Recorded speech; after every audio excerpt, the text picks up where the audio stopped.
본 방송에서 제공하는 투자 정보는 투자 판단에 대한 조언입니다. 방송에서 제공하는 주식의 가치, 가격 상승 및 하락에 대해서는 방송사에서 보장하지 않습니다.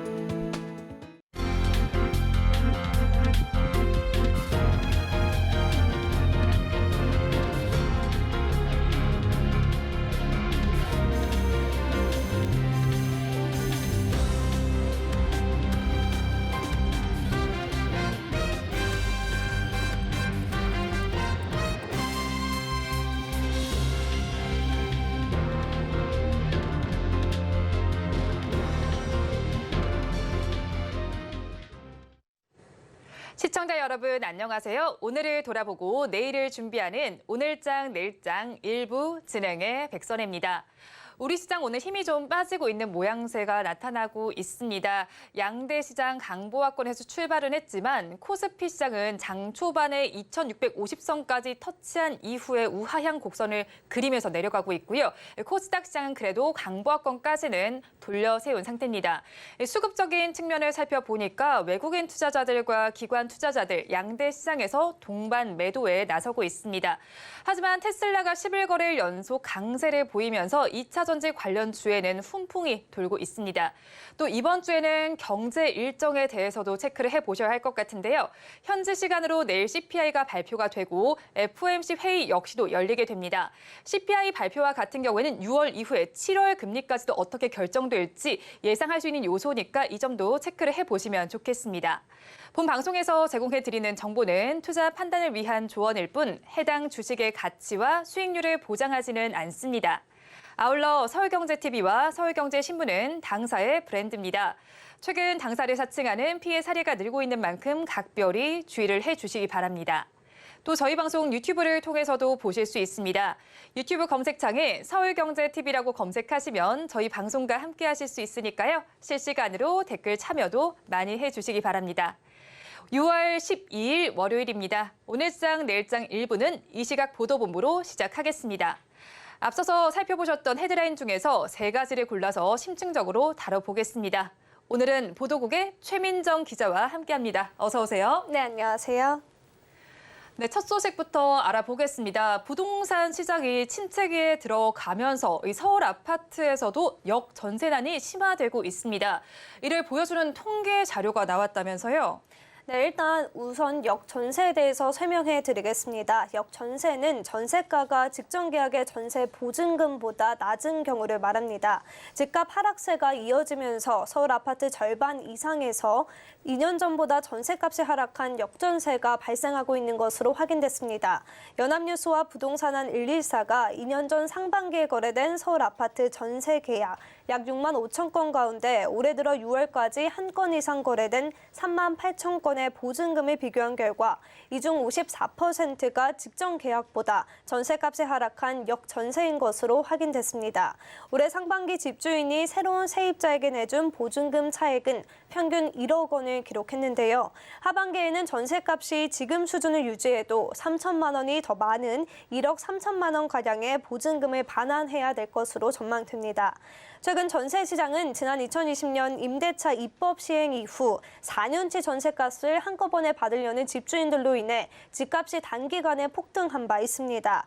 이에 지난해 금리 인상 본격화로 집값과 전세값이 동반 하락하며 1년 가까이 역전세난이 지속되고 있는 건데요. 전문가들은 올해 하반기부터 내년 초까지 역전세난이 더 심화될 것으로 우려하고 있는 상황입니다. 2020년 7월 31일 임대차 입법 시행으로 급등한 전세값이 2021년 말부터 2020년 초에 정점을 찍었기 때문입니다. 네, 전세금을 돌려받지 못하면 어쩌나 하는 임차인의 걱정도 커질 것 같은데요. 그렇다면 임차인을 위한 대책은 있을까요? 네, 이미 빌라왕 사태가 나오는 등 이제 사람들의 근심이 크니까 정부도 발빠른 대처에 나섰습니다. 임대인이 전세금 반환을 목적으로 대출을 할 경우에는 총 부채 원리금 상환 비율 규제를 일부 완화해주는 방안을 검토하고 있습니다. 집주인이 자금이 없어 보증금 차액을 반환하지 못하는 경우 은행 대출이 가능 가능하도록 숨통을 트여 임차인의 보증금을 상환할 수 있도록 돕겠다는 취지입니다. 다만 일각에서는 하반기 역전세 대상 주택이 늘긴 했어도 이미 이 상황이 1년 동안 지속되고 있는 데다가 서울은 최근 시중은행 금리 하락으로 매매와 전세값이 동반 상승 중이라 시장이 걱정하는 것에 비해 큰 부작용이 없을 수도 있다는 관측이 나오기도 합니다. 네, 다음 소식 알아보겠습니다. 이번엔 자동차 관련 소식인데요. 자동차를 구입할 때 소비자들의 세금 부담을 덜어줬었던 개별 소비세 인하 조치가 이달 말로 종료가 됩니다. 어떤 점들이 달라지나요? 네, 소비 진작을 위해서 일부 세를 감면해줘서 차를 살 때 최대 143만 원의 혜택을 받을 수 있었는데요. 이 혜택이 이번 달 말에 종료됩니다. 2018년 7월 시행되고 나서 6개월 단위로 지속적으로 연장을 하고 이게 5년 가까이 이어져 왔는데요. 심각한 세수 상황을 고려한 결정으로 이제 중단을 결정한 겁니다. 정부는 현재 자동차 판매 실적이 좋은 데다가 과거 코로나19 사태에 대응해 내수 시장 판매를 더 높이기 위해서 했는데 이제는 종료할 때가 됐다고 공식적으로 발표를 한 겁니다. 국산차의 경우 과세 표준 하향 조정으로 세 부담이 30에서 50만 원가량 줄어드는 효과도 고려한 것으로 풀이됩니다. 쉽게 풀어드리면요. 공장 출고 가격이 4,200만 원대인 현대 그랜저의 경우 개소세 종료로 90만 원이 늘어나는 대신에 과세 표준 하향 조정으로 54만 원은 감소하게 돼 최종적으로는 36만 원의 세 부담만 이제 소비자가 짊어지면 되는 겁니다. 이번에 자동차의 개별 소비세 인하 조치가 종료되면서 다른 세제 혜택들도 원상복귀되는 것이 아니냐라는 우려가 나오고 있는데요. 어떤 상황일까요? 네, 다른 것도 종료되는 거 아니냐라는 시민들의 걱정도 큰 상황인데요. 개소세 인하가 종부세 시장가액 비율 원상 복귀나 또 유류세 인하 단계적 종료 시기를 앞당기는 신호탄이 되는 거 아니냐 하는 목소리가 커지고 있습니다. 정부는 현재 법이 허용한 최저 한도인 60%로 낮춘 종부세 공정시정 비율을 80%로 되돌리는 방안을 검토하고 있습니다. 또한 국제유가가 70달러대 초반에서 거래되고 있어 유류세 인하 조치 역시 명분이 사라진 상태라고 해석하고 있습니다. 지난 4월 당시에는 국제유가가 계속해서 오르며 배럴당 130달러까지 오른 상황에서 나온 조치였는데요. 유가가 정상화를 찾은 이 시점에서 유지의 실익이 크지 않다는 의견입니다. 다만 정부는 종부세 공정시장 비율 정상화나 유류세 인하 단계적 종료 조치를 개소세와 연동해서 보는 시각은 경계해야 한다고 조언하기도 합니다. 네, 자동차 개소세 인하가 지속될 줄 알았는데 이렇게 종료가 되면서 자동차 구매 부담을 느끼시는 분들이 많을 것 같습니다. 그래도 할부에 대한 부담은 좀 줄어든 상황이라고요? 네, 차량 구매가 줄어들 것을 우려한 탓인지 업계에서도 발빠르게 대처에 나서고 있는 모습입니다. 특히 현대코나 기아 소나타 등 일부 차종에 대해서는 0%대 금리가 나오기도 합니다.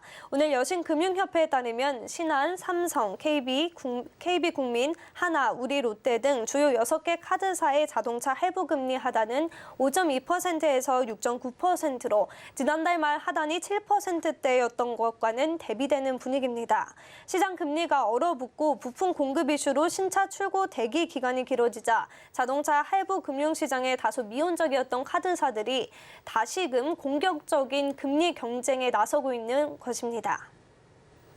네, 그런데 이렇게 금리 경쟁에 나서는 건 카드사뿐만이 아닙니다. 캐피탈사들도 지금 정책을 좀 다르게 하고 있다고요? 네, 캐피탈사들은 가맹점 수수료를 받을 수 있는 카드사 대비 자동차 금융에서 원가 경쟁력이 부족하다고 판단한 건데요. 지난 3월에도 자동차 할부 금리를 10% 밑으로 내리지 않았던 비엔캐피탈도 최근 들어 금리를 하단 8.6%로 조정에 나섰습니다.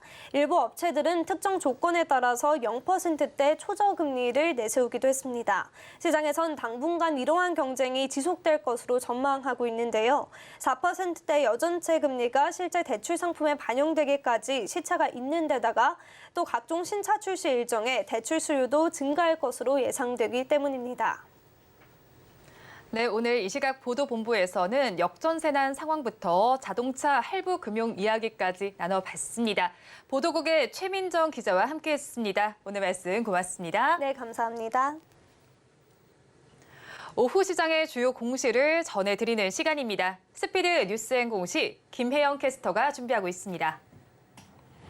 스피드 뉴스앤 공시 김혜연입니다. 6월 FOMC에서 기준금리 동결 예상이 현재 우위를 차지하고 있죠. 다만 5월 CPI 지수가 예상보다 강하게 나타날 경우에는 6월 금리 인상 가능성도 배제할 수 없다라는 주장도 나오고 있습니다. 시장 현재 이를 경계하는 모습이고요.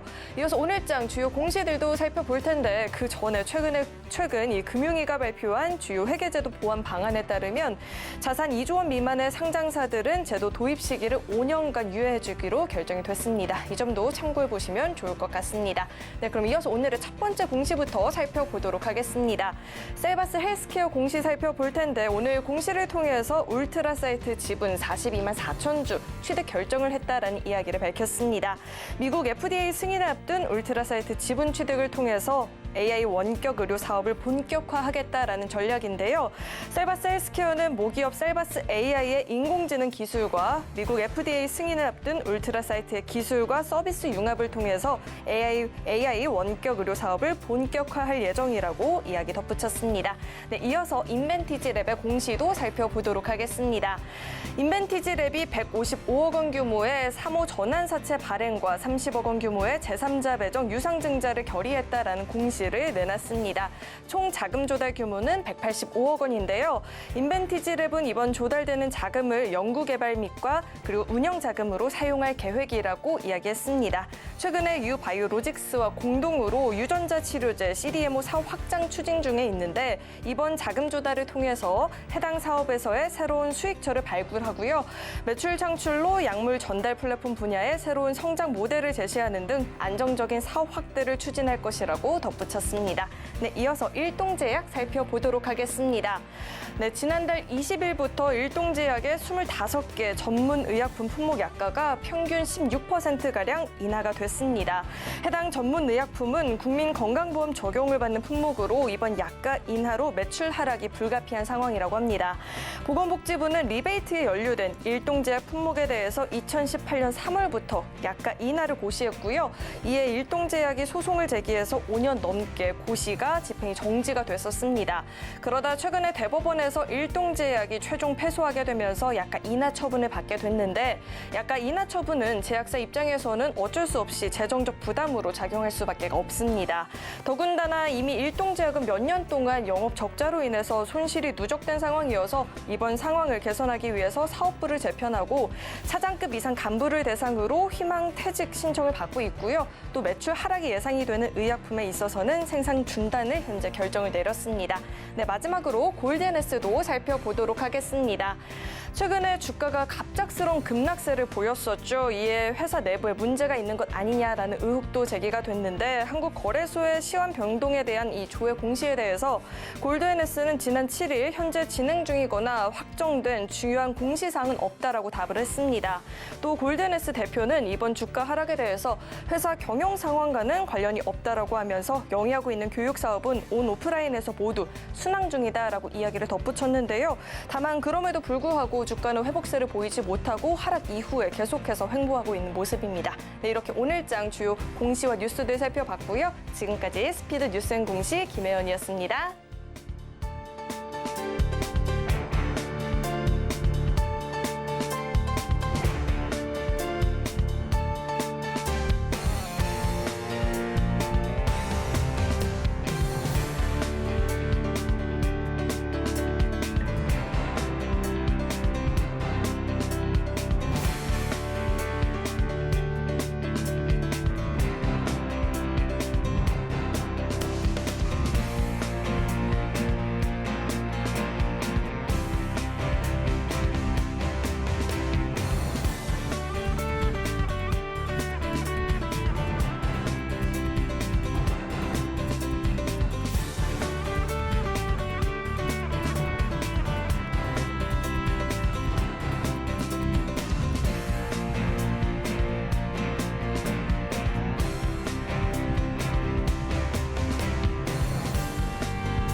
시시각각 변하는 시장의 이슈와 주가의 변동성에 투자 전략을 업데이트해보는 시간입니다. 오늘은 알파경제의 김종효 이사와 함께합니다. 어서 오세요. 네, 안녕하십니까.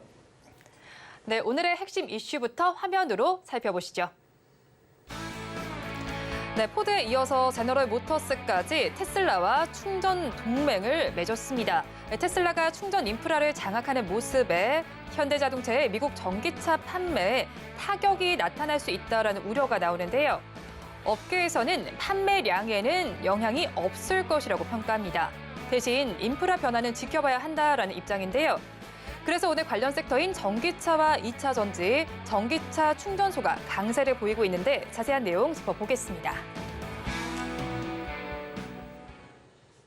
네, 이사님 일단은 테슬라의 주가부터 살펴보면 좋겠어요. 10일 거래일 연속 상승 랠리를 이어가고 있습니다. 지금 살펴보면 2019년 1월 초죠. 그때 가장 많이 상승했던 이후에 최장기 상승 기록을 이어가고 있는데 이렇게 테슬라의 주가가 상승을 하는 데는 어떤 배경이 있을까요? 네, 크게 보면 두 가지로 볼 수가 있겠죠. 첫 번째로 우리가 살펴봐야 될 것은 1분기 판매량 기준으로 봤을 때 전체 전기차 시장의 성장률의 35%, 이것만 해도 엄청난 성장세라고 봐야 되는데 테슬라는 1분기 성장이 50%입니다. 그래서 여전히 1위를 지키고 있고 그다음에 여전히 가장 빠르게 성장률이 올라오고 있는 회사라는 점에서 일단 공격적인 가격 정책이 통했다라고 볼 수 있는 상황이죠. 네. 그리고 두 번째 이유는 방금 말씀드렸던 이 공격적인 가격 정책을 앞으로도 이어나갈 가능성이 굉장히 높다.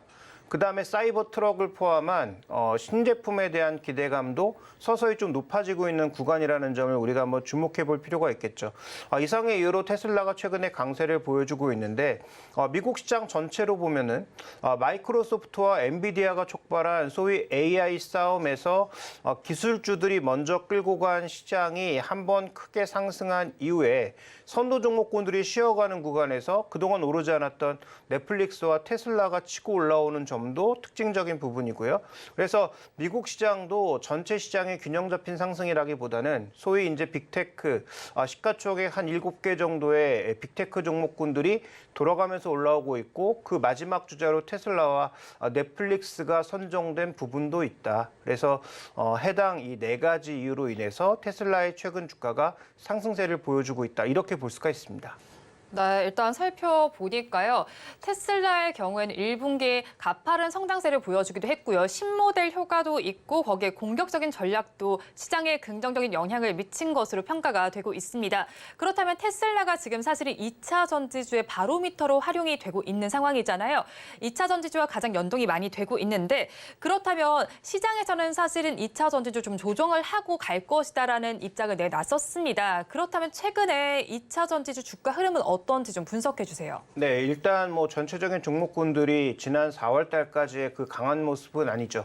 전반적으로 거래 줄었고요. 에너지 붙지 못하고 있습니다. 물론 하루하루 일자를 따져봤을 때 에코프로 같은 기업이 급등하는 날도 있긴 했습니다만 지금 신고가를 쓰고 있는 기존의 주도주 영역에서는 코스모 신소재 정도가 눈에 띄고 있는 양상이 오늘도 신고가죠. 네. 그다음에 또 하나 눈에 띄고 있는 종목은 포스코 퓨처엠이 굉장히 빠른 속도로 전고점까지 올라온 것이 좀 눈에 띄는 모습이고요. 이제 기존의 대장주 역할을 했던 에코프로와 에코프로 BM은 일단 에코프로가 좀 더 빨리 올라오긴 했습니다만 예전만큼의 파급력을 보여주지는 못하고 있는 양상이고요. 그다음에 이번에 또 하나의 특징은 2차 전지가 여전히 강하다라고 느낄 수밖에 없는 게 그동안 선도했던 선도주들이 조정받을 때 리튬 관련주라든지 그다음에 우리가 흔히 얘기하는 전고체 관련주들 그러니까 2차 전지 쪽에서 꾸준하게 테마가 이어지면서 관련된 종목군들의 상승이 나타났고 그다음에 오히려 4월 달까지 2차 전지 소재가 강세를 보일 때 완벽하게 소외됐었던 SKIT 같은 그런 소외된 종목군들도 올라오는 네. 모습을 보였기 때문에 일단 전체적으로 보면 5월 달 넘어서부터는 이런 소외된 종목군들의 반등, 그다음에 5월 말 6월 초 들어서면서부터 기존 주도주들이 테슬라의 반등과 함께 더 같이 올라가고 있는 모습인데 한 가지 눈에 띄는 것은 테슬라의 그 납품 비중이 가장 높은 높은 LNF의 주가 반등은 1분기 실적 때문인지 좀 제한적인 모습이고요. 네. 오히려 다른 종목 쪽에 좀 탄력이 붙고 있다. 그중에서 핵심 포인트는 시장의 범위가 계속 넓어지고 있는 포스코 퓨처엠이 가장 돋보이는 모습을 보였고 또 신고가 영역에서는 새롭게 양극재 소재 쪽에서 매출이 늘어날 것으로 기대되는 코스모 신소재에 관련된 시장의 기대감이 좀 높아진 것이 전체적인 종목군들의 흐름이라고 정리해 볼 수 있습니다. 네, 일단은 두 종목에 대해서 좀 설명을 좀 깊게 해주셨습니다. 코스모 신소재와 포스코 퓨처엠 같은 경우는 주가 흐름 앞으로도 계속해서 짚어보시면 좋겠고 5월 말까지는 조금 소외된 종목들에서 상승세가 나타났다면 6월 초부터는 기존에 주도했던 종목들에서도 상승세가 짚어지고 있습니다. 그렇다면 주도했던 종목하면 가장 먼저 떠오르는 게 바로 에코프로 그룹주일 거라고 저는 생각이 드는데요. 그렇다면 에코프로를 향해서 수급을 제가 지금 살펴보니까 좀 특이점이 관찰이 됩니다. 외국계 수급 창구를 지금 살펴보니까 뭐 퐁당퐁당 하는 장세가 펼쳐지긴 하지만 사실은 매수하는 금액이 굉장히 큰 상황이고요. 거기에 기관 투자자들도 지금 살펴보니까 규모가 지금 큽니다. 지금 에코프로 같은 경우에 계속해서 사들이고 있고 나머지 2차 전지 관련해서도 오름세가 나타나고 있는데요. 이런 점들은 어떻게 분석하면 될까요? 네, 일단 뭐 기간을 어떻게 두느냐에 따라서 우리가 뭐 다르게 볼 수밖에 없는데요. 기간을 지금 말씀해 주셨던 대로 굉장히 좁게 놓고 보면 네. 일단 뭐 기관과 외국인들의 매수가 들어왔다 이렇게 볼 수가 있겠습니다만 외국인들은 작년에 그 고점 기준으로는 에코프로비엠 기준으로 지분율이 14%가 넘었습니다. 네. 지금 4%까지 줄었거든요. 진짜 많이 줄었네요. 네. 그러니까 뭐 10% 정도 가량 줄었는데 여기서 뭐 하루 이틀 정도 산다고 해서 의미 있는 반등이라기보다는 그 매도량 안에는 뭐 개인 투자자들이 굉장히 싫어하시는 뭐 공매도도 섞여 있었을 거고 굉장히 다양한 성격들의 매도가 섞여 있었을 겁니다. 주가가 이제 반등하는 구간에서 자연스럽게 이제 환입이 나올 수밖에 없는 부분이니까 외국인들은 여전히 이쪽에 강하게 늘리기보다는 비중 조절을 하고 있다 정도로 보셔야 될 것 네. 같고요. 그래서 저번에 이제 매도할 때도 말씀드렸지만 이탈하는 것이 아니라 비중 조절을 하고 있다 정도로 보셔야 될 거고 그럼 기관의 매수는 어떻게 이해해야 되느냐. 네. 지금 ETF와 연계되어 있는 패시브 물량이 굉장히 강할 것으로 생각이 되고 있습니다. 이쪽의 시가총액이 늘어나면 자연스럽게 더 담을 수밖에 없죠. 왜냐하면 시총 비중대로 늘어나는 만큼 담아야 되거든요. 그래서 그런 차원의 매수를 배제하면 과연 예전만큼의 4월달 초반까지의 그런 공격적인 매수가 유입되고 있느냐? 그렇지 않다라는 거죠. 그래서 최근 수급의 흐름은 앞서 모두에 말씀드렸던 대로 전반적으로 에너지가 올해 1월달부터 4월달까지의 그 강했던 장세만큼의 흐름은 분명히 아니다. 네. 그다음에 에너지도 여러 섹터 쪽으로 과거에는 소재로 집중됐던 게 지금은 뭐 충전기, 리튬 다양한 쪽으로 좀 분산되고 있다라고 보시는 게 조금 더 적절할 것 같고요. 그래서 에코프로비엠에 들어오고 있는 이 수급은 뭐 그렇게 큰 의미를 부여하시기보다는 기존의 매도가 조금 멈췄다. 그래서 비중 조절을 했던 외국인들이 비중 조절을 멈췄고 그다음에 이제 공매도했던 부분에 주가가 올라오기 시작하면서 일정 부분의 환입 정도가 나타나고 있어서 우리가 좀 더 본질적으로 봐야 되는 것은 외국인들과 기관들이 하루 이틀 사고 파는 게 아니라 전체적인 에너지가 다시 크게 분출되는지 여부가 중요하다라고 봐야 될 것 같습니다. 네, 그렇죠. 외국인과 기관 투자자들의 수급을 살펴보니까요. 외국인 투자자들은 비중 조절의 관점으로 분석을 해주셨고요. 기관 같은 경우에는 지금 굉장히 또 패시브와 또 ETF 수급적인 측면에서 설명을 해주셨고 에너지가 그렇게 크지는 않다라는 관점으로 분석을 해주셨어요. 그렇다면 이제는 증권가의 시각도 좀 살펴봐야 할 것 같습니다. 리포트가 에코프로 그룹주를 중심으로 나오는데 시각이 다 다르죠. 뭐 매수해야 된다, 뭐 중립도 있고요. 거기에 매도 리포트도 나오기도 했었잖아요. 그렇다면 에코프로 그룹주에 접근할 때는 저희가 어떤 걸 가장 중점적으로 바라보면 좋을까요? 네, 일단 뭐 두 가지 관점으로 봐야 될 것 같은데요. 아까도 말씀드렸던 것처럼 이 종목에 다시 에너지가 집중이 되는지, 네. 그러니까 에너지가 분산된 가장 큰 흐름 중에 하나는 반도체가 올라오기 시작하면서 에너지가 분산된 거거든요. 그렇죠. 그러면 반도체와 2차 전지 두 개가 다 같이 양날개로 살아있다면 우리 양시장 모두 강해질 수 있고 그러면 지수의 레벨이 한 단계 높아질 수 있을 텐데 이번 주 당장은 그게 쉽지 않을 거고 만약에 FOMC를 포함한 뭐 BOJ, ECB 이런 것들을 다 잘 넘어가서 6월 달 중순 이후에 정말로 다시 강세장으로 가는 그래서 BOA의 전망처럼 미국 시장도 강세장의 시작이고 우리 시장도 새로운 강세장의 시작이라면 그때는 뭐 반도체도 가고 2차 전지도 가겠죠. 네. 그러면 그때는 에너지도 늘어날 거고 자연스럽게 이런 종목군들의 비중을 늘려나가도 되겠지만 그것을 지금 뭐 증권사의 시각으로 확인하시기보다는 아까 말씀드렸던 기술적 부분 뭐 거래량이라든지 네. 매수 강도라든지 이런 것들로 좀 판단하시는 게 저는 좀 더 중요한 부분이라고 판단하고 있고요. 펀더멘탈적인 측면에서는 어차피 이 종목들이 올라올 때 지금 펀더멘탈 보고 올라오지 않았습니다. 뭐 PER, PBR 이런 거 보고 올라오지 않았거든요. 결국 이익과 매출의 성장 속도, 그다음에 캐펙스가 과연 얼마만큼 증가하면서 현금 흐름을 둔화시키는지 여부가 저는 앞으로 중요한 변수라고 보고 있기 때문에 뭐 증권사 리포트에서 나오는 뭐 목표 가격, 투자 의견 이런 쪽에 집중하시기보다는 시장의 에너지, 그다음에 방금 언급드렸던 매출과 이익의 성장 속도 이 두 가지를 한번 주목해 보시는 게 좀 더 좋을 것 같고요. 정말 장기적인 관점에서는 좋은 종목군들이고 여전히 매수 기회를 제공하고 있다라고 보여지지만 단기 변동성도 열려 있다라는 것을 인정해야 이런 종목에 대해서는 투자를 우리가 길게 보고 갈 수 있다. 그다음에 또 하나 마지막으로 말씀드리고 싶은 것은 낮은 가격에 사서 충분히 이익이 발생하신 분들은 네. 현재 이 정도의 흔들리면 안 된다라는 말씀을 더불어서 드리고 싶고 아까 언급드렸던 말씀은 신규 매수자 입장에서 말씀드리는 것입니다. 네. 그래서 기존에 이제 수익이 크게 발생하신 분들은 뭐 단기적인 어떤 노이즈에는 반응하실 이유가 없는 상황이고요. 다만 신규 매수 입장에서는 좀 살펴볼 것들이 많다라는 관점으로 언급드리겠습니다. 네, 일단 신규 투자자들과 기존에 보유하신 분들에 따라서 조금 다른 시각을 제시를 해주셨고요. 일단 에코프로 그룹주 살펴보실 때는 거래량 꼭 살펴보시면 좋을 것 같다는 의견을 제시해 주셨습니다. 그렇다면 오늘 LG 에너지 솔루션의 흐름도 좀 살펴보면 좋겠는데요. 사실 섹터와 비교했을 때는 그렇게 강한 흐름은 아니다라고 지금 평가가 되고 있죠. 지금 뭐 강부하권 정도에서만 움직이면서 61만 원 정도 터치를 하고 있는 상황인데요. 그렇다면 다른 섹터 내에 있는 종목들의 비해서 상승 동력이 약한 원인은 뭔가요? 근데 이제 그 절대 수익률 측면에서 보면 그럴 수 있겠지만 이 종목도 지금 거의 이 52주 신고가 영역에 있는 거거든요. 그렇긴 하네요. 네. 네. 그래서 저는 뭐 LG 에너지솔루션이 약하다라는 평가를 받아들일 수 없고요. 세일 중에서 그나마 LG 에너지솔루션 제외한 나머지 종목군들이 좀 상대적으로 약했던 것이죠.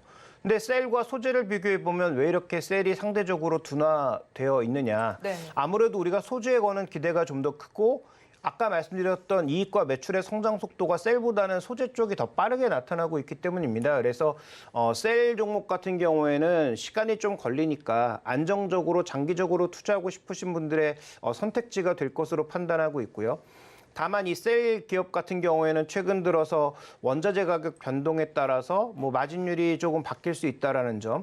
그다음에 전기차 쪽에 있어서의 판매량이 혹시라도 하반기에 조금 둔화되는 모습을 보인다면 뭐 소재도 타격을 받겠지만 지금은 소재는 증설 모멘텀이 더 강하게 작용하고 있는 구간이니까 아마도 그런 트랙 데이터가 잡힐 경우에는 셀 기업들이 더 약해질 수 있거든요. 네. 그래서 셀 기업들의 가장 큰 핵심 포인트는 하반기 전기차의 총 판매량이 줄진 않을 겁니다. 계속 올라갈 건데 상승 속도가 줄어드는 것만으로도 타격을 받을 수 있기 때문에 셀 기업은 지금 그 위치보다는 하반기 전기차의 판매량 증가 속도가 어떻게 움직이는지를 핵심 포인트로 두시는 게 좀 더 유리할 것 같습니다. 네, 또 한편 또 동맹 소식도 좀 나와 있죠. 테슬라가 지금 제너럴 모터스와 포드와 함께 지금 동맹을 맺었다라는 소식이 나오고 있습니다. 전기차 충전과 관련해서 제너럴 모터스와 포드가 테슬라의 충전 규격과 맞추겠다라는 소식이 나오고 있죠. 그렇다면 지금 현대자동차와 기아의 상황도 좀 보면 좋겠는데 충전 규격이 다르잖아요. 그렇다면 어떤 영향을 받게 될까요? 네, 일단 미국이 저렇게 동일 규격으로 통일하게 되는 것은 우리 네. 입장에선 그렇게 달가운 이슈는 아니죠. 그렇죠. 인프라를 확장하겠다라는 취지인 거잖아요. 그렇습니다. 그러면 우리는 그만큼 인프라를 투자하는 데 있어서 돈이 들 수밖에 없거든요. 네. 그래서 같이 가는 것과 같이 가지 않는 것은 큰 차이를 보일 수 있기 때문에 뭐 현대기아차가 정확한 전략을 내놔봐야 알 수 있겠지만 네. 만약에 이제 저 규격에 맞춰서 미국에서 나오는 차는 저 규격으로 뭐 간다든지 무조건 저렇게 된다고 하면 좀 악재일 것 같아요. 아니죠. 악재라고 아닌가요? 볼 수가 네. 없죠. 왜냐하면 현대기아차도 결국은 큰 대세 안에서 저렇게 흐름을 따라가는 것이 저는 나쁘지 않다라고 네. 보고 있는데 오히려 반대로 독자 규격으로 가겠다라고 고집을 부리고 자기가 미국의 전국망을 깔겠다라고 가면 아, 그렇게 가면 진짜 더 많은 악재겠네요. 돈이 네. 들고 그다음에 과연 미국 사람들의 입장에서 독자 규격을 쓰는 현대기아차에 대한 메리트를 그렇게 줄 수 있을지를 고민할 수밖에 없는 거죠. 그래서 오히려 현대기아차가 정말로 돈을 많이 투자해서 독자 규격으로 우린 가겠다라고 네. 뭔가 확실한 의지를 밝힌다든지 아니면 테슬라와 GM, 포드를 제외한 나머지 뭐 폭스바겐이나 이런 업체들과 모두 연합해서 일본과도 연합해서 하나의 새로운 어떤 독자 통일된 규격을 만드는 흐름이 아닌 이상 네. 저는 미국에서도 동일 규격으로 가거나 아니면 호환될 수 있는 무언가의 기기를 만드는 것이 더 방법이 아닌가 이렇게 보고 있습니다. 또 하나 우리가 얻을 수 있는 시사점은 결국은 뭐 충전 관련주 해서도 국내에 또 지금 뭐 테마주가 굉장히 많잖아요. 뭐 휴맥스 홀딩스를 포함해서 굉장히 많은 종목군들이 움직이고 있는데 뭐 단기 테마가 더 갈 수는 있겠습니다만 이것도 제가 보기엔 전혀 의미 없는 흐름일 수 있다는 거죠. 장기적으로. 네. 왜냐하면 테슬라를 결국 쫓아갈 수밖에 없는 것은 이 충전 인프라와 관련된 관리라든지 ESS 흐름이라든지 이런 것들을 소형 회사들이 감당할 수가 없는 규모거든요. 네. 결국은 대형사가 이것들을 감당할 수밖에 없다라는 측면에서 국내 충전과 관련된 시스템에 있어서도 국내도 테슬라로 일통될 일은 없겠지만 아마도 뭐 현대차 그룹이라든지 뭐 LS 쪽이라든지 아니면 LG 그룹 쪽에서 충전 시장도 결국 대형주 쪽으로 돌아갈 수밖에 없다라는 점을 염두에 두시면서 현재 충전기 테마로 움직이고 있는 종목군들은 테마는 테마 정도로 대응하는 것이 좋겠다. 이렇게 말씀드리고 싶습니다. 전기차 충전기 테마 역시 대형주 위주로 돌아갈 수밖에 없으니까 테마는 테마의 관점에도 바라보라라고 말씀해 주셨습니다. 이어지는 화면을 통해서 토픽 종목을 살펴보시기 바랍니다. 지금까지 알파경제의 김종효 이사와 함께했습니다. 오늘 말씀 고맙습니다.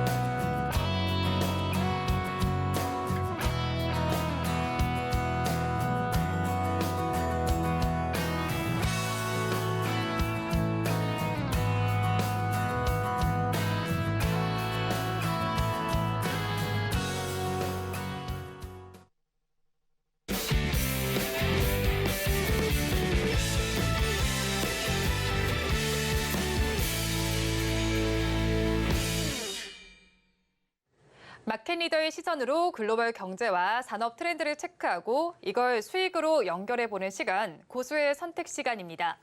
오늘은 인포스탁 데일리의 최양호 원장과 함께합니다. 어서 오세요. 네, 반갑습니다. 네, 원장님과 이야기 나눠볼 주제 화면을 통해서 만나보겠습니다. 오늘의 주제입니다. 코스피 시장 하락하는 가운데 한중 관계 갈등의 골까지 깊어지고 있습니다. 살얼음판을 걷는다라는 표현이 적절할 것 같은데요. 사드 사태가 재현될 가능성도 제기가 되고 있습니다. 그렇다면 오늘 관련한 내용을 자세히 짚어봐야 할 텐데요. 지금 최근에 싱하이밍 주한 중국 대사가 더불어민주당의 이재명 대표와 만난 자리에서 강경 발언을 했습니다. 이렇게 되면서 한중 관계가 더욱더 냉각되는 것으로 보이는데 미국이 승리하고 중국 패배에 베팅하는 건 잘못된 판단이다라고 굉장히 강한 발언했습니다. 네. 원장님께서는 이 상황 좀 어떻게 보셨나요? 이게 굉장히 준비된 발언이라고 보이죠. 왜냐하면 네. 우리나라 의전설 7인인 야당 대표가 있는데 15분 동안 준비된 거를 읽었다. 이거는 완전히 준비가 작정을 하고 지금 하는 네. 부분들인데요. 몇 가지 이제 앞뒤로 일어난 것들을 보면 6월 9일 날 우리 파이브 아이즈라고 아시죠? 미영, 캐나다, 뭐 호주, 뉴질랜드인데 중국에 대해서 공동 성명을 채택을 해요. 그래서 무역 관련 경제 역방 강압이라든가 비시장적인 관행을 이제 하지 마라 이러고 중국을 압박합니다. 그리고 조우가 있었던 대사관에서 조우가 있었던 바로 전날 우리 윤석열 대통령은 뭐를 하냐면은 국가안보 전략 이 발표를 했거든요. 네. 그때 한미일의 굉장히 끈끈한 연대를 강조를 했단 말이죠. 그러니까 작심하고 발언을 한 부분들이 지금 나오는 미국 승리하고 중국에 대한 배팅하지 마라. 네. 이런 부분들로 나가는데 지금 기싸움이 굉장히 지금 심합니다. 네, 또 다른 발언도 했잖아요. 뭐 네. 중한 관계가 어려운 책임은 중국에 있지 않다. 그렇죠. 결국 우리나라의 책임을 묻는 듯한 발언을 했죠. 네. 근데 이게 한국 어떤 뭐 이 정계에 있는 사람들이나 정부에 얘기한 거는 아니라고 봅니다. 네. 왜냐면 이제 18일 날 블링컨 미 국무장관이 지금 방중을 하도록 돼 있거든요. 네. 그래서 이제 뭐 주석하고 만날지는 모르겠습니다만 하여튼 그런 것들이 지금 굉장히 뭐 빌드업 되고 있는 상황이었기 때문에 지금 강하게 나오고 뭐 싱하이밍 주중대사 잘 아시겠지만 여러분 사리원에 농업대학에 유학까지 오고 한국말도 굉장히 유창하게 하면서 사실 외교적인 부분에서 굉장히 어떤 이래서는 안 되는 사건들이 굉장히 많아요. 네. 통역을 하는 과정에서 자기 의견을 섞는다든가 뭐 등등에 있었던 부분들인데 작심하고 이 얘기는 지금 가는 부분들이 있습니다. 근데 왜 그러면 이렇게 하느냐? 지금 올해 11월 달에 중국이 뭘 하냐면 단일 국가로는 처음으로 네. 자기네 나라에서 중국판 공급망 엑스포를 개최한다는 엑스포, 거예요. 네. 그럼 이제 지금 중국을 제외하고 공급망 짜는 거에 대해서 좀 대응하겠다는 거거든요. 네. 거기 있죠. 블링컨 오죠. 그다음에 전체적으로 지금 흐름이 미국이 이제 정치적 계절로 들어가면서 미중 패권 전쟁이 굉장히 지금 강해지니까 일단은 지금 한미일의 중추적 역할을 하는 한국을 한번 흔들어봤다. 이것이 전체적인 부분들이 되고요. 사실상 이 싱 대사의 돌출 발언은요. 이거는 있을 수가 없는 거예요. 네. 이 외교관은 가장 이 성서처럼 얘기한 게 제네바 협약이거든요.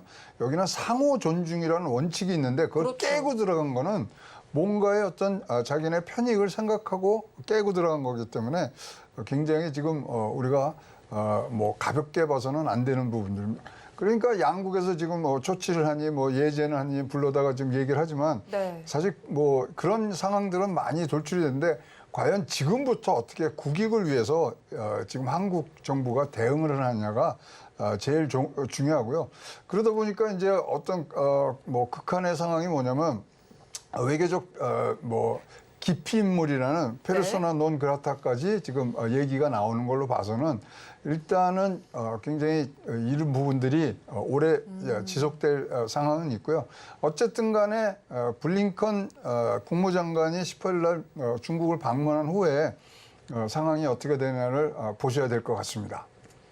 네, 그렇죠. 지금 대사관 장관 같은 경우가 지금 굉장히 또 제네바 협약 차원에서 봤을 때 깨고 이제 접근을 한 만큼 이 부분에 대해서 한번 살펴봐야 될 것 같고 정치권에서도 이 부분을 가지고 좀 시끌벅적한 상황입니다. 그렇다면 중국의 소비재와 관련된 부분도 짚어봐야 될 것 같습니다. 뭐 화장품주나 여행주 같은 리오프닝 관련주들 흐름을 좀 봐야 할 것 같은데요. 과거 사드 사태의 타격까지 조금 거론이 되고 있는 상황 속에서 최근에 중국 소비재 테마의 주가 동향은 어떻게 보시나요? 그러니까 뭐 뷰티나 패션이나 관광이나 다 이제 이 오프닝 관련주들이 일제히 약세를 가면서 지금 이렇게 한중 간의 관계가 뭐 악화되는 듯한 데 대한 우려감이 지금 표시가 되는데요. 사실 한중 관계의 갈등이라고 쓰지만 읽기를 어떻게 이러냐면 미중 패권 전쟁이거든요. 네. 그래서 우리가 어떤 부분들로 가야 되는지는 사실 답은 나와 있죠. 그러나 이제 지금 뭐 일단 표면상으로는 초치를 하든가 예엔젠을 한다든가 뭐 이런 것들이 사실은 굉장히 강력한 것 같습니다만은 사실상은 그렇게 강도가 높은 그런 외교적인 어떤 수단은 아니라는 것을 여러분들이 아시고요. 지금부터가 시작이라고 이제 봐야 될 겁니다. 그런데 저는 여기서 하나 꼭 짚고 넘어가야 될 것은 네. 우리가 간과하고 있는 게 뭐냐면은 근본적으로 중국의 경제 성장률이 굉장히 높았잖아요. 그럼 그게 계속될 것이라는 기대감들이 있거든요. 그렇겠죠. 그렇지가 않습니다. 이제는 중국도 경제 성장의 어떤 한계점까지 지금 와서 우리가 소위 말하는 중진국의 함정까지도 지금 뭐 나오는 것으로 봐서는 과거에 누렸던 뭐 7%, 8%, 9%의 지금 성장이 계속될 거냐 이 부분에 대한 여러분 한계점을 생각하셔야 되고 최근에 이제 코로나를 통해서 중국도 뭐 수출 수입이 굉장히 많이 제한이 되다 보니까 내수 산업들을 굉장히 많이 켰어요. 따라서 우리가 얘기하는 중국 리오프닝에 대한 수혜주는 과거 같은 잣대에서 여러분 보시면 절대로 안 됩니다. 그래서 이 중국이 독립해가고 자급자족을 해가는 그러한 과정에서의 어떤 색다른 시각으로 지금 보셔야 되고요. 어쨌거나 이제 이런 수혜주들은 어디서 만나게 되냐면 네. 반도체에서 만나게 될 수밖에 없거든요. 그러나 이제 반도체 분야에 대한 악영향은 굉장히 이제 제한적일 수 있는데 일단 마이크론 문제에 대해서는 지금 강하게 붙어 있기 때문에 거기에 대한 해법들이 이제 어떻게 나오느냐 보여야 되는데요. 미국이 정치적 계절이 시작됐지 않습니까? 네. 내년 대선이 있기 때문에 그래서 이것이 우리가 생각하는 좀 뭐 순탄한 이런 길은 절대로 아니고요. 어떤 강력하고 강대강으로 붙는 모습들이 이제 설설 나오기 시작한다고 보여집니다. 네, 일단은 살펴보셨을 때 리오프닝 관련 주들에 대해서는 조금 제한적인 영향이 나타날 수 있을 것이고요. 거기에 반도체주도 설명을 좀 해주셨는데 이 부분 역시도 제한적인 영향을 받을 수 있을 것이다라고 설명을 해주셨습니다. 또 중국 같은 경우 예전과는 조금 다른 시각으로 바라볼 필요가 있겠습니다. 그렇다면 다음 질문 좀 드리도록 하겠습니다. 무역 측면으로도 좀 살펴보면 좋겠습니다. 6월 1일부터 10일까지를 지금 살펴보면요. 수출이 조금 늘어나기는 했습니다. 하지만 무역 수지를 살펴보면 적자는 그렇죠. 계속해서 지속되고 있는 상황인데요. 사실 또 중국에 대한 수출이 부동의 1위를 20년 동안 차지했지만 네. 이제는 대미 수출이 조금 이걸 넘어서는 모양새가 나타나고 그렇습니다. 있잖아요. 사실 이제 우리나라와 중국 간의 관계는 앞으로도 계속해서 볼 수밖에 없는 입장인데 이 방향이 어떻게 될 것이다라고 보시나요? 그러니까 리오프닝에 대한 기대를 우리가 좀 줄여야 되는 부분이 네. 있고요. 아까 이제 요 앞에 그래프를 좀 보여주시면은 지금 끝에 보시면 1월부터 6월까지 마이너스 14% 지금 계속 줄고 있잖아요. 네. 저게 전환이 되는 순간이 사실 우리가 얘기하는 별의 순간이 오는 거예요. 항상 무역 수지가 마이너스에서 플러스로 딱 전환이 되면요. 네. 그 이후에는 6개월간 30% 이상의 우리 항상 상승폭을 가졌거든요. 그래서 이제 별의 순간은 오고 있다. 그러면은 좀 더 활발한 지금 중국의 경제 성장 대책이 나와야 되는데 이제 조만간 부동산 대책이 나올 거예요. 네. 중국 부동산 대책이 나오면 그때부터는 내수 관련된 부분이 굉장히 활성화될 상황이 많기 때문에 저기가 뭐 이제 흑자로 전환한다 그러면 여러분들 그때부터는 좀 활발하게 이 뭐 투자도 하셔야 되는 부분들이 있을 것 같고요. 이제 저기서 우리가 꼭 아셔야 될 것은 뭐냐면 지금 1월부터 3월까지 중국에서 중국 채권 시장에서 빠져나온 돈이 20조 이상이에요. 네. 그게 사실은 우리나라 1월 달, 5월 달에 도움을 무지무지하게 줬거든요. 그럼 과연 그것의 향방이 우리나라로 올 수 있게 하는 지금 부분들을 우리가 이제 생각해야 되는데 어쨌거나 그 자금의 향방이 과연 우리가 계속 우상향하는 모멘텀을 장착할 수 있고요. 아주 키워드가 지금 되고 있어서 잘 보셔야 될 부분입니다. 특히 그리고 이제 아까도 말씀드린 대로 이거는 미중 간의 무역 전쟁에 아주 우리 뭐 사실 이 격전지가 한반도가 된 부분들이 있는데 네. 그러면은 두 사람이 만나서 좀 얘기하면은 좀 쉽지 않겠어요? 그렇죠. 그러니까 지금 9월 달에 G20 정상회담이 있고요. 그다음에 11월 달에 에이펙 회담이 있는데 두 번 다 미중 정상이 지금 만날 계획을 갖고 있어요. 그러면 거기서 어떠한 접점을 만드느냐가 사실은 우리 뭐 1년 농사에 굉장히 큰 뭐 획을 그을 수 있는 부분들인데 바이든 대통령은 더 지금 적극적으로 나오겠죠. 네. 그런 자기 선거가 있기 때문에. 그래서 다 그런 것들을 한번 지켜보셔야 되는 부분들이 있고요. 거기에 지금 맞불른 게 아까 말씀드린 11월 달에 중국에서 여는 엑스포 네. 이제 부분들에서 강대강으로 마침다만 절대로 강대강으로 가서는 해법이 없다는 걸 두 분이 너무나 잘 아세요. 그렇겠죠. 네, 그래서 그 부분들이 이제 우리가 뭐 잘 보셔야 될 거고요. 사실 또 하나 이제 재미난 거는 1분기 경제 성장률이 중국이 자기네 5.5%까지 얘기했는데 4.8%까지 안 네. 나왔잖아요. 그럼 2분기에는 이게 올라가냐 안 올라가는데 굉장히 지금 신경들을 많이 써요. 올라갑니다. 100% 올라갈 수밖에 없는 게 작년도 중국 2분기는 1분기에 4.8%였지만 2분기에는 0.2%였어요. 그때가 뭐냐면은 이게 다시 뭐 확산하고 이거 풀고 막 이럴 네. 때거든요. 그렇다면 기저효과로 해서 1분기보다는 훨씬 좋은 숫자가 나오는데 그때 한번 이제 중국의 뭐 경제 성장률이 지금 높아지니 뭐 이러고 굉장히 활발하게 합니다. 그때가 문이 살짝 열렸다가 살짝 닫힐 거예요. 그 타이밍은 여러분 굉장히 중요한 타이밍이기 때문에 그때는 진짜로 그때는 방망이 길게 잡고 치신 게 아니고 중국 수혜주에 관해서는 빠른 그런 이 손놀림과 발놀림으로 중국에 대한 어떤 이 투자에 굉장히 속도가 필요한 부분들이 생길 테니까 2분기 성장률 나올 때 어떤 창문이 열리는 부분들을 여러분들이 조금 잘 활용을 하셔야 될 그런 상황이라고 보여집니다. 일단 먼저 무역 수지가 적자에서 흑자로 전환이 되는 그 포인트를 먼저 짚어보시고요. 미국과 중국 두 정상이 어떤 이야기를 나누는지도 지켜보시면 좋겠습니다. 마지막으로 중국의 경제 성장률 2분기에 어떻게 나오는지까지 살펴보셔야겠는데요. 그렇다면 지금 살펴보면 또 중국 내에서는 경기 회복이 조금 더디게 진행이 되고 있습니다. 그런 가운데 이런 부분들이 대중 수출이 감소하는 원인으로 지목이 되기도 하고요. 또 중국 내에서는 애국 소비 열풍도 불고 있습니다. 그렇다면 중국 소비재와 관련된 종목들 관망하는 자세를 지켜봐야 할지 어떤 자세로 저희가 취하면 될까요? 일단 큰 그림으로 보셔야 돼요. 큰 그림을 보셔야 되는 게 지금 중국에 관해서는 많은 보고서들과 책이 나오지만 공통된 단어가 뭐냐면 피크 차이나예요. 피크 차이나요? 네. 차이나의 경제 성장률은 이제 한계에 왔다. 고점을 찍었다. 네, 고점을 찍어서 더 이상 이거 올라갈 수 있는 부분들이 아닙니다. 왜냐하면 이제 자원이 있고 사람이 있고 그다음에 기술이 있어야 되는데 세 가지가 다 소진이 되고 있다. 특히 이제 기술 같은 부분은 지금 선진 기술이 들어와야 되는 부분들에 있어서 지금 의문점들이 있거든요. 미국이 다 차단하고 있지 않습니까? 네. 그래서 중국의 경제 성장률은 한계가 있는 거거든요.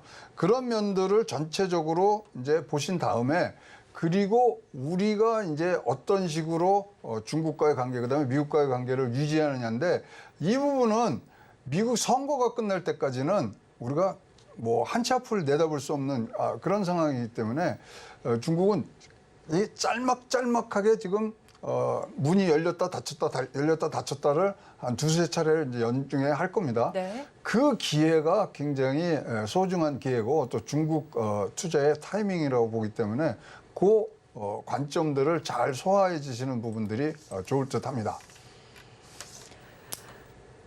네, 일단은 중국의 문이 여러 번 닫혔다 열렸다 하는 것을 반복할 것이다라고 짚어주셨는데요. 미국의 선거 상황도 지금 계속해서 짚어보셔야 될 것 같습니다. 그럼 이런 중국 상황 속에서 저희는 어떤 섹터에는 좀 주목을 해보면 좋을까요? 일단은 지금 가장 뭐 앞으로 올 것 중에 중요하고 우리에게 영향을 많이 줄 게 뭐냐면 곧 부동산 규제 완화 정책이 나옵니다. 네. 그래서 그 부분이 지금은 지금 중국 전체 GDP의 지금 26%까지 부동산이 차지하기 때문에 거기서 받는 내수의 어떤 확장이라는 게 크기 때문에 그때 이제 첫 번째 한번 보이거든요. 네. 그래서 일단은 짧게 그러기 때문에 여러분 길게 여러분 이 전망을 갖고 하시면 안 되고요.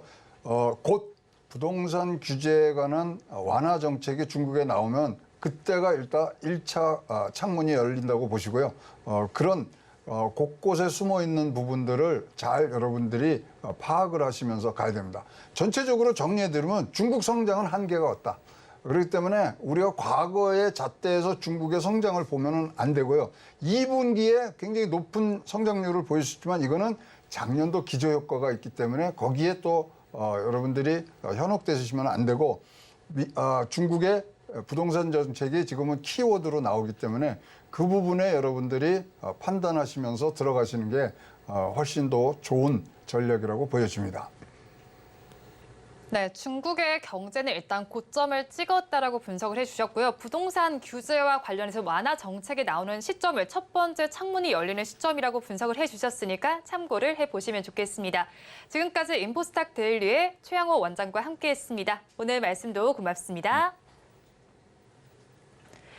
네, 오늘장 내일장 일부 마칠 시간이 됐습니다. 본 방송에서 제공해드리는 정보는 투자 판단을 위한 조언일 뿐 해당 주식의 가치와 수익률을 보장하지는 않습니다. 아울러 서울경제TV와 서울경제신문은 당사의 브랜드입니다. 최근 당사를 사칭하는 피해 사례가 늘고 있는 만큼 각별히 주의해 주시기 바랍니다. 오늘장 내일장 일부 준비한 순서는 여기까지입니다. 저희는 잠시 후 2부로 돌아오겠습니다.